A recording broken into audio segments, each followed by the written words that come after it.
तत्परता से लगे रहते हैं। त्रिवेणी कला केंद्र के सभी सदस्य इस कार्य में तत्परता से कार्य करते हैं और सभी लोग मिलकर किसी न किसी रूप में समाज सेवा करते रहते हैं। त्रिवेणी कला केंद्र के बारे में मैं आपको बताऊंगी कि त्रिवेणी कला केंद्र जागवतेरा सुलक्ष्मी वेला, आपने इसको सुना होगा। सभी बच्चों ने अभी सीखा है, दिए की वंदना सीखी है, तो हम दिए की वंदना करते हैं, देवताओं से आह्वान करते हैं कि इस कार्यक्रम में आकर विराजमान हो, हमारे कार्यक्रम को सिद्ध करें और हमें आगे बढ़ने की प्रेरणा देते हुए हमारे जीवन के पथ को आलोकित करें। सभी बच्चों का जीवन सुखमय हो, उनके जीवन में ज्ञान के साथ साथ बुद्धिमत्ता के प्रकाश भरे ही, लेकिन वो एक अच्छे इंसान, मृदुभाषी, सौम्य और समाज को उच्चतम शिखर पर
गणेश वंदना जो हमारी पहाड़ी में गाई जाती है, उसका मैं संक्षिप्त आपको विवरण बता रही हूँ। आइए फिर रामचंद्र जी आपको बुला रहे हैं, आपका आह्वान करें। लक्ष्मण जी बुला रहे हैं, किसके साथ? सीता जी के साथ, उर्मिला जी के साथ। इसी तरह से फिर घर के पुरुषों के नाम आते हैं, पहले भगवानों के नाम आते हैं और वो सब मिलकर उस गणेश वंदना को पूर्ण करते हैं। यदि हमें इन चीजों का अर्थ आता है तो हमारे लिए गायन सुगम हो जाता है और मधुर भी हो जाता है। जब हमें चीजों का अर्थ आता है तो हमारे लिए वो चीज ईजी तो होती है, सरल हो जाती है और साथ साथ मधुर हो जाती है, हमें सीखने में भी आनंद आता है। लेकिन अगर हम ऊपर ही ऊपर गा रहे हैं और उसका अर्थ समझ नहीं पा रहे, डैडी है जय माँ भगवती। डैडी का मतलब है कृपा करना, माँ सरस्वती हम पर कृपा करना। फिर उनके रूप का वर्णन होता है। आपने श्वेत वस्त्र पहने हैं, श्वेत माला पहनी है और उसके बाद हम जो कुछ मांगते हैं, हमें ज्ञान देना, बुद्धि देना, इस तरह से हम गीत का गायन करते हैं जो कि मधुर और सुनने में बहुत ही मीठा लगता है। आशा करती हूँ कि मेरी अल्प बुद्धि में जो कुछ भी था वो मैं उसमें से थोड़ा बहुत आपको समझा पाई होंगी, और यदि कुछ त्रुटि हुई उसके लिए क्षमा चाहूँगी। इसके पश्चात हम अपनी आदरणीय प्रधानाध्यापिका श्रीमती रेखा नेगी जी से प्रार्थना करेंगे कि 2 शब्दों से हम सभी का ज्ञानवर्धन करें। त्रिवेणी कला केंद्र संस्था के उपस्थित सभी सदस्याएं, विद्यालय के इस सभागार में हम विद्यालय की ओर से आपका स्वागत, हार्दिक अभिनंदन करते हैं। आपके द्वारा हमारे विद्यालय की छात्राओं को सगुन आखर सिखाया गया। पहले तो सभी बच्चों को मालूम हो गया होगा सगुन आखर क्या है, मालूम हो गया? हाँ, तो ये कुमाऊं मंडल में किसी भी शुभ कार्य की शुरुआत से पहले गाए जाने वाले जो गीत होते हैं उनको सगुन आखर कहते हैं। सगुन का अर्थ अभी बताया था, क्या है? शगुन, ठीक है। और आखर का अर्थ क्या बताया था अभी? अक्षर, यानी कि शगुन वाले अक्षर, शुभ अक्षर, शुभ बोल। तो ये जो गीत होते हैं ये मांगलिक अवसर पर, जैसे कि नामकरण है, यज्ञोपवीत है, विवाह आदि अन्य अनेक जो अवसर होते हैं उस पर गाए जाते हैं। और इन गीतों में कार्य निर्विघ्न होने के लिए देवी देवताओं से आशीर्वाद मांगा जाता है, परिवार की सुख शांति समृद्धि की कामना की जाती है, और परिवार के जो सदस्य होते हैं उनकी लंबी उम्र की कामना की जाती है। तो आज हम धीरे धीरे देख रहे हैं कि समय इतना बदल गया है कि हम अपनी जो बोली है, भाषा है, परंपराएं हैं, धीरे धीरे हम क्या होते जा रहे हैं, भूलते चले जा रहे हैं। तो ये जो परंपराएं हैं हमारी, जिसमें हम ये सगुन आखर को भी ले रहे हैं, तो वो हम क्या हो चुके हैं, भूल चुके हैं। उसके पीछे कारण भी यही है कि जो मीडिया द्वारा प्रचार है वह फिल्मी गीतों का है, हमारी जो नई पीढ़ी है उसका अपनी परंपराओं के प्रति, तो धीरे धीरे समाज में समाप्त होती जा रही जो ये परंपराएं हैं, इनके लिए ऐसा नहीं है कि ये बिल्कुल ही समाप्त हो गई हैं। कतिपय लोग आज भी इनको जीवित रखने के लिए, इन्हें संजोए रखने के लिए भरसक प्रयत्न कर रहे हैं, और पारंपरिक रूप से बचाने के लिए, नई पीढ़ी में सीखने के लिए अच्छी सोच पैदा कर रहे हैं। तो हम इसी क्रम में श्रीमती नीमा कांडपाल जी का धन्यवाद करते हैं, जिन्होंने विद्यालय में आकर अपना अमूल्य समय देकर बच्चों को सगुन आखर से परिचित करवाया है, सिखाया है। और एक बार मैं पुनः फिर से संस्था के सभी सदस्यों का हार्दिक अभिनंदन करती हूँ।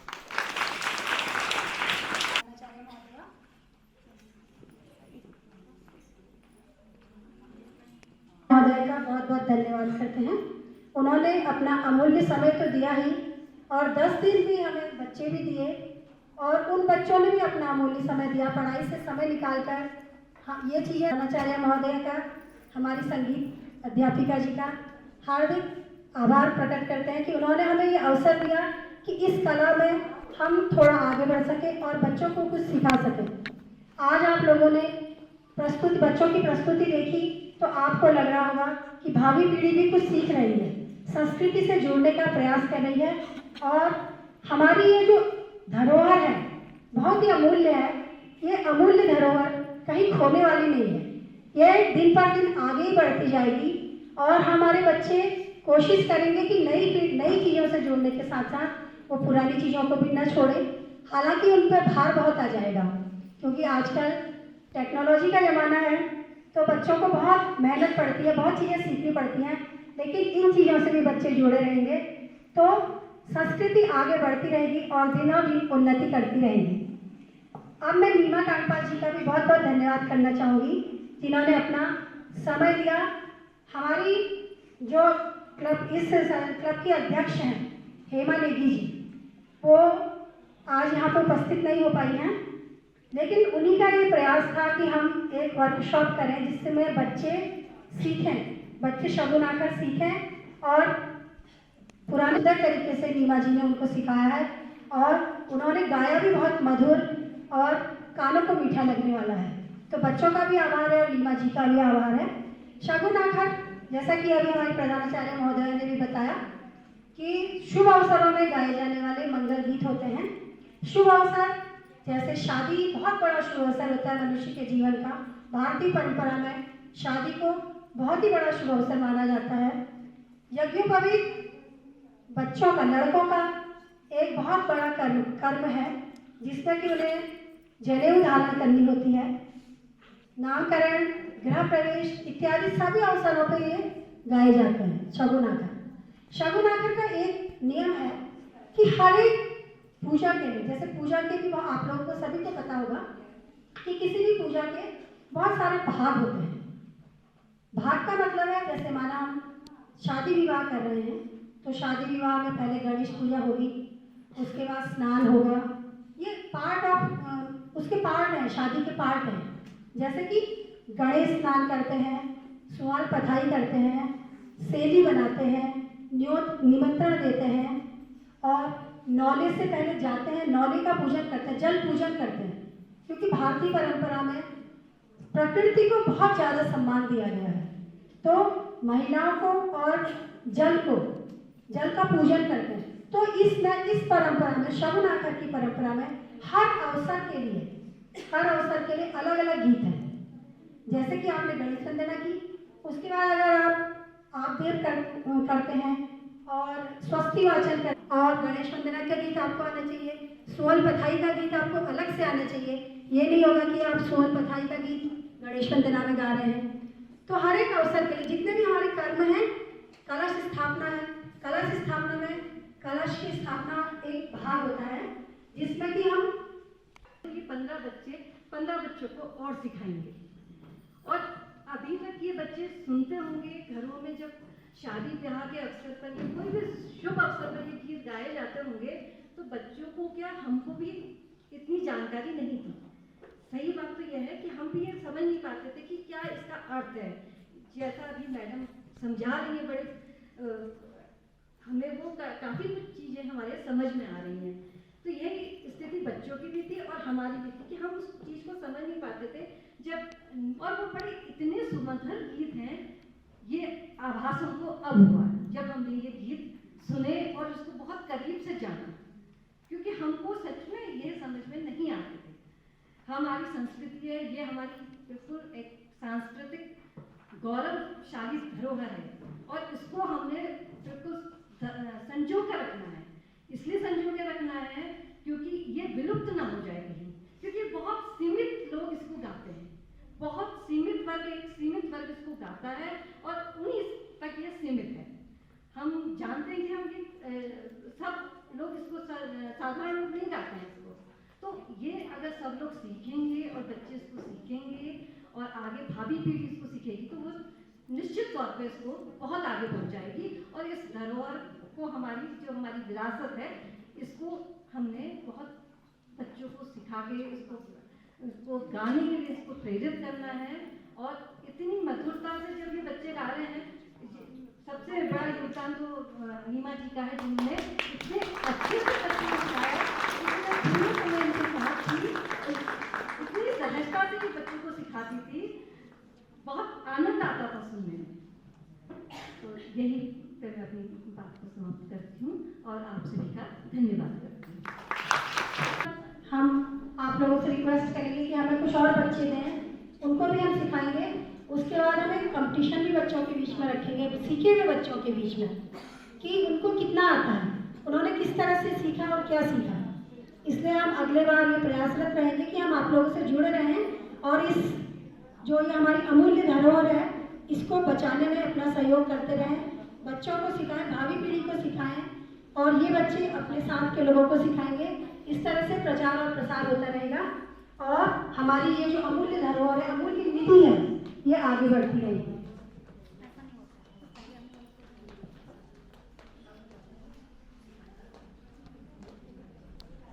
अब मैं बच्चों से रिक्वेस्ट करूंगी कि नीमा कांडपाल जी ने जो आपको सिखाया है, उसमें से कुछ समय हो सकता है, कम समय की थोड़ा कमी है, तो कुछ चीज़ें जो आपने सीखी हैं वो यहाँ पे सभी लोगों को सुनाने का कष्ट करेंगे। चली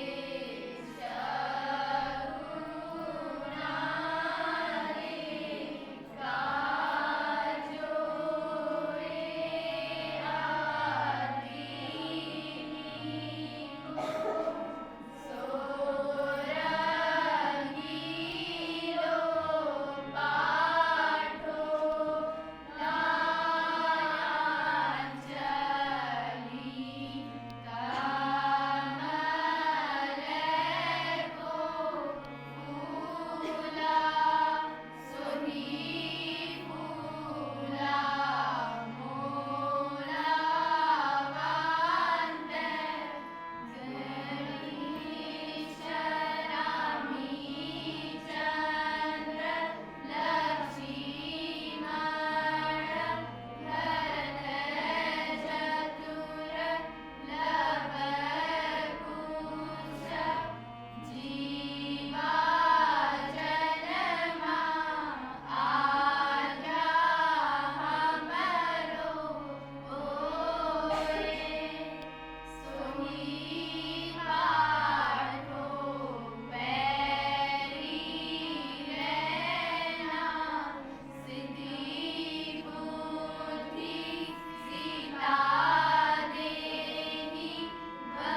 से कार्यशाला के लिए हमको अनुमति प्रदान करी, और इन बच्चों का बहुत बहुत धन्यवाद जिन्होंने उत्साह के साथ और उमंग के साथ इसको सीखने की इच्छा जाहिर करी और बहुत अच्छे से सीखा भी।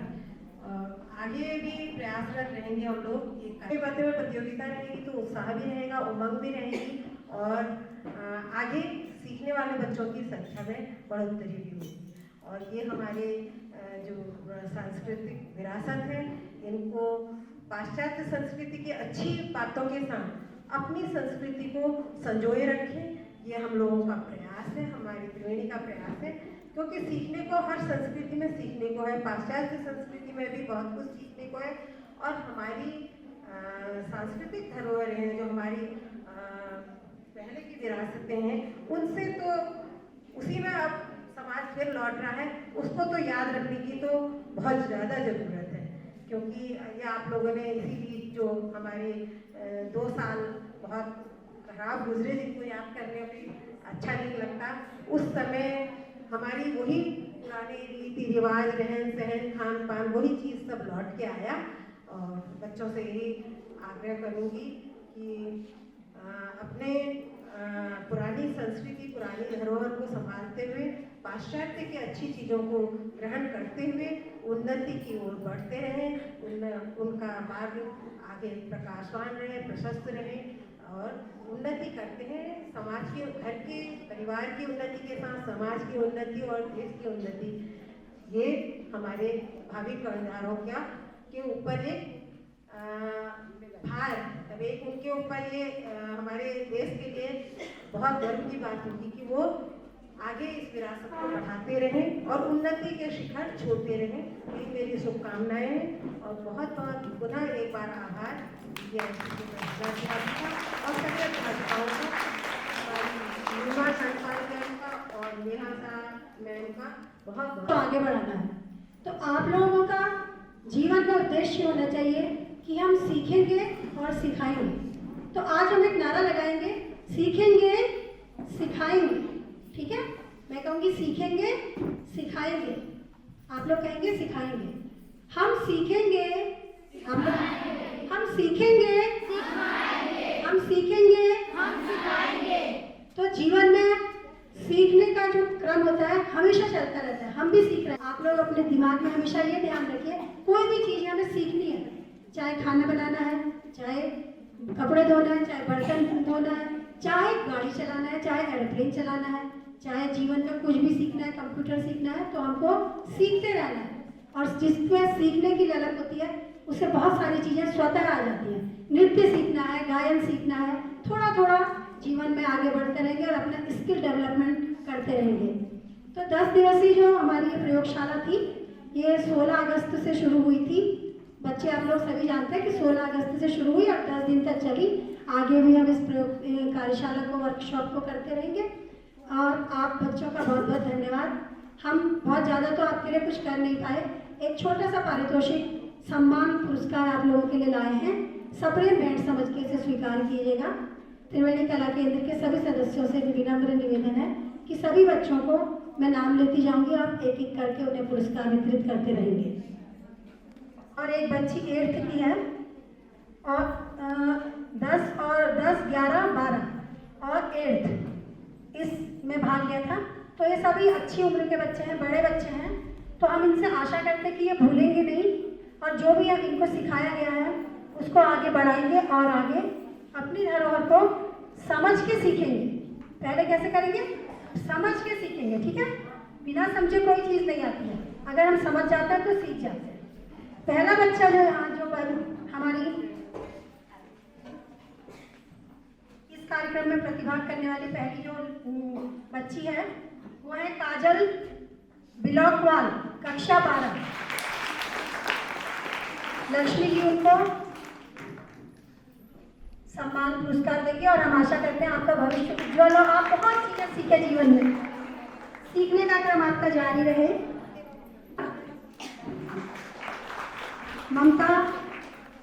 ममता शाह जी उनको सम्मान करती हैं और धन्यवाद देती हैं। नंदिता आर्या, कक्षा 12। अच्छा हाँ, नंदिता उपस्थित नहीं है।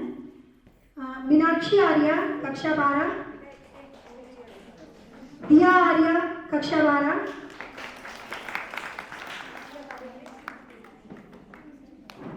सुहानी Mewari 11th, class 11th, Tanya Arya class 10th,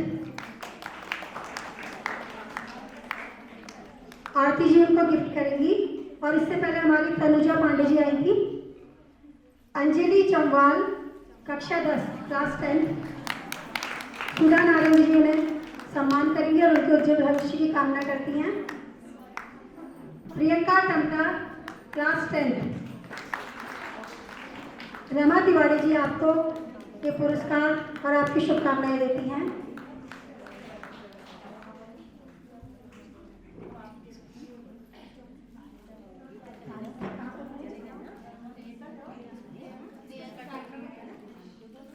पूजा गिरी क्लास 10, गीता बवाड़ी जी आपके भविष्य की शुभकामनाएं करती हैं और आप खूब जीवन में खूब चीजें सीखें, ऐसी शुभकामनाएं करती हैं।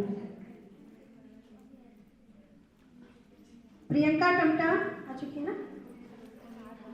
पूजा गिरी, सुनैना क्लास 10,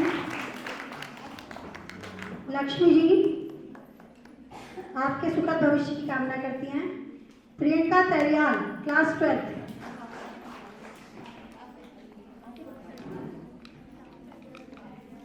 ममता जी आपके सुखद भविष्य की कामना करती हैं।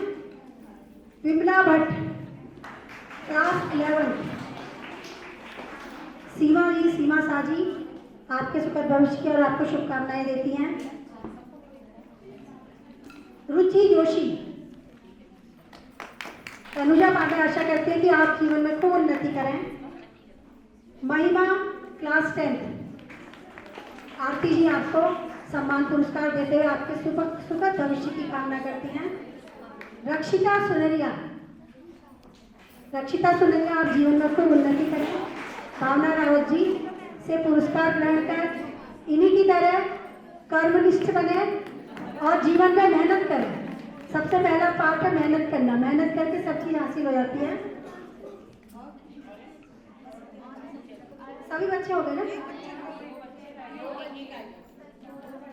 नैना आर्या क्लास 10,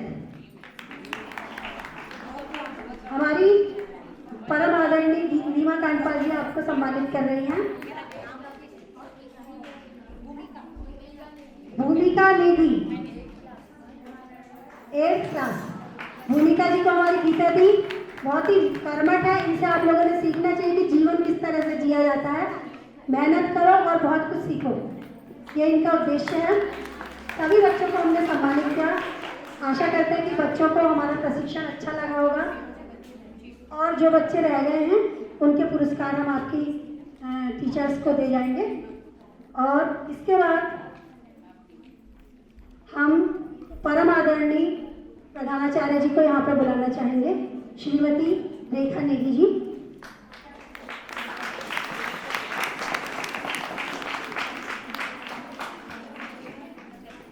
क्लब की सचिव श्रीमती गीता,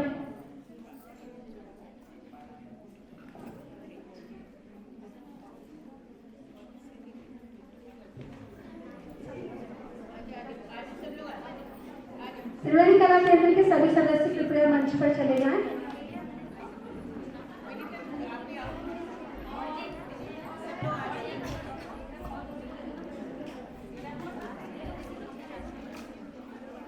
हमारी जो प्रशिक्षिका हैं नीमा कांडपाल जी, उन्होंने बहुत मेहनत करके बच्चों को सिखाया है। वर्कशॉप में प्रमुख भूमिका इन्हीं की रही है। तो हम प्रधानाचार्य महोदय से निवेदन करेंगे कि उनको एक कुछ भेंट देकर सम्मानित करेंगी। नीमा जी के लिए जोरदार ताली। नीमा जी, हम आशा करते हैं कि आपने जो कुछ को प्रोत्साहित करती रहेंगी। और त्रिवेणी कला केंद्र के सभी सदस्यों से निवेदन है कि हमारी परम सम्मानिता प्रधानाचार्य जी को भी सम्मानित करेंगे। भविष्य में भी हमारे साथ इसी तरह से जुड़ी रहेंगी। हमारे उत्साहवर्धन के लिए आपने जो समय और स्थान हमें दिया, उसके लिए हम बहुत बहुत धन्यवाद करते हैं और आगे भी आपसे जुड़े रहना चाहेंगे। संस्था आपके इस कार्य के लिए हम आपके सदा ऋणी रहेंगे। आपने हमें सहयोग किया। सभी टीचर्स का हम सादर अभिनंदन करते हैं, स्वागत करते हैं।